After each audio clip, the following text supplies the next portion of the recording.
so fine, your kiss is one of a kind. Beauty and charm, let's walk arm in arm and hold tight and never let go.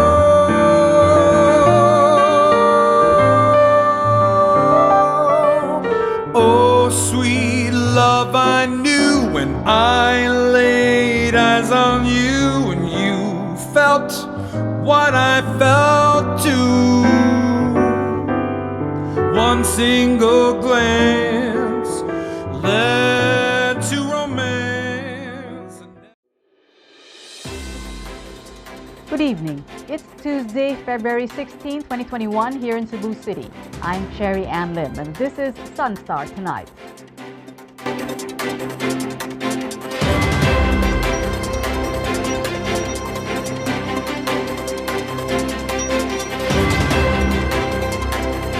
Two clustered clinics in Cebu City have recorded an over 50% positivity rate for coronavirus in the last 2 weeks. Shari Coronel reports.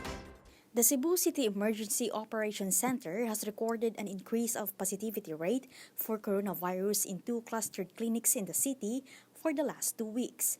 City Councilor Joel Garganera, the Deputy Chief Implementer of EOC, said the positivity rate in clustered clinics in barangays Banilad and Sawang Calero has reached 52.46%.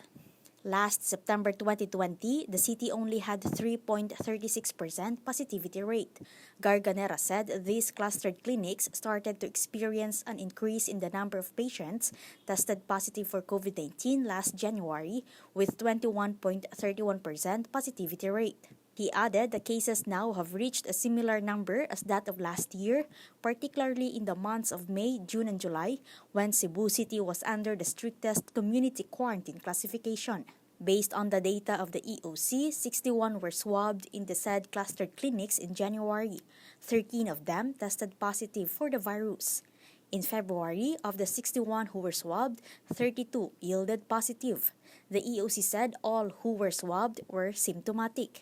Based on the data of the Department of Health Central Visayas, Cebu City recorded 103 new COVID-19 cases yesterday, bringing the total active cases to 2,601.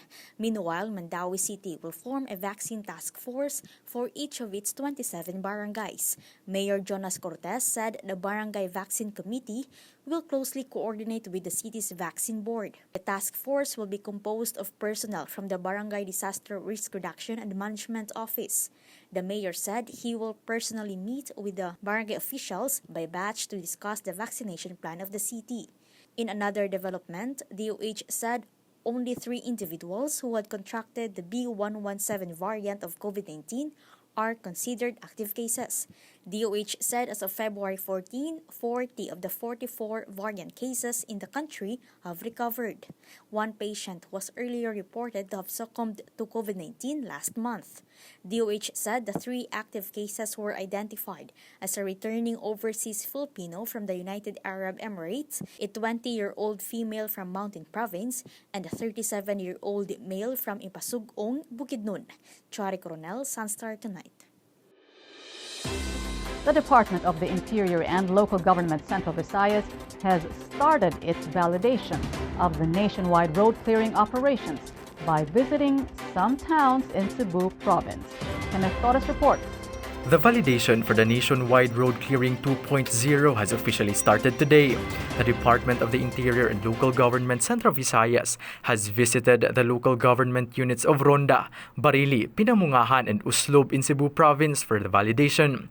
Ronda is being validated by officials from Dumanhog. Barili is validated by the LG of Aluginsan.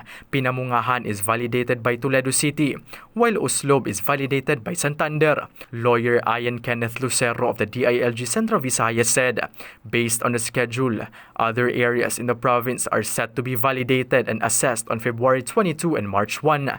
Lucero said Cebu City is scheduled to be validated by Mandawi City on March 2, while Mandawi City is scheduled to be validated by Cebu City on February 23.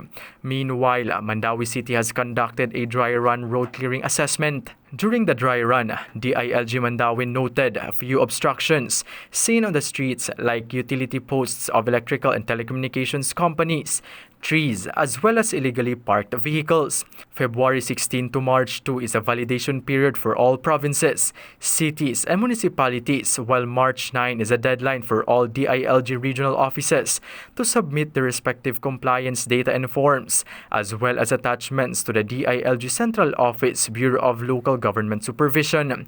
DILG Undersecretary and spokesperson Jonathan Malaya has urged LGUs to include the promotion of road discipline and education in line with the conduct of their road clearing operations. Kenneth Torres, SunStar Tonight. To reduce the risk of transmission of COVID-19, ashes will be sprinkled on the head of the faithful at tomorrow's Ash Wednesday Masses. The Archdiocese of Cebu says those who physically attend the Masses may take home the blessed ashes for their family members. Shari Coronel reports. Amid the threat of COVID-19, celebrating the beginning of the season of Lent this year will be different. The Catholic Bishops' Conference of the Philippines said ashes will be sprinkled on the crown area of the head of the faithfuls instead of tracing on the forehead. The ashes that will be used for this year's Ash Wednesday can be obtained from dried branches or leaves of plants or trees, since many parishes find it difficult to secure old palm branches that were blessed last year due to the community lockdown. The Archdiocesan Commission on Worship and Liturgical Commission said for those who wish to have the ashes traced on their forehead, the minister may use cotton balls. The Commission also said that those family members who will attend the physical Mass are requested to bring with them a small amount of ashes burned from branches of plants or leaves of trees, placed in a small container or sachet. This will be blessed during the Mass, and they can take it home to be imparted on the heads of their family members. However, Monsignor Joseph Tan, spokesperson of the Archdiocese of Cebu, said that the receiving of ashes is not obligatory. Tan said there is no need to conduct it in homes given the COVID-19 pandemic, although he added the Archdiocese cannot stop them from doing such. What is obligatory for the Catholic faithful is to observe fasting and abstinence on Ash Wednesday and Good Friday on April 2. Other minimum health protocols inside churches will also have to be observed, such as the 50% maximum capacity for churches in areas under modified general community quarantine status, social distancing, and the mandatory wearing of face shields and face masks. Chare Coronel, SunStar Tonight. Despite the impact of the COVID-19 pandemic on the automotive industry, a Posh car brand has recently opened its pop-up store in Cebu City. Tiffany Neri, tell us more. Do you have a need for speed and want to know what's up in Cebu's automotive scene? Well, here's a pop-up store you've got to check out. Ready to serve mini fans and customers in Visayas and Mindanao, Mini Auto Studio Philippines Corp. Virtually launched their sleek new pop-up store on Eniscario Street, Campotao, Cebu City. The whole 8,000 square foot space includes a cozy customer's lounge, a dedicated 2-car display, and new service bay areas where customers can engage and interact with the brand in a unique and exciting retail atmosphere.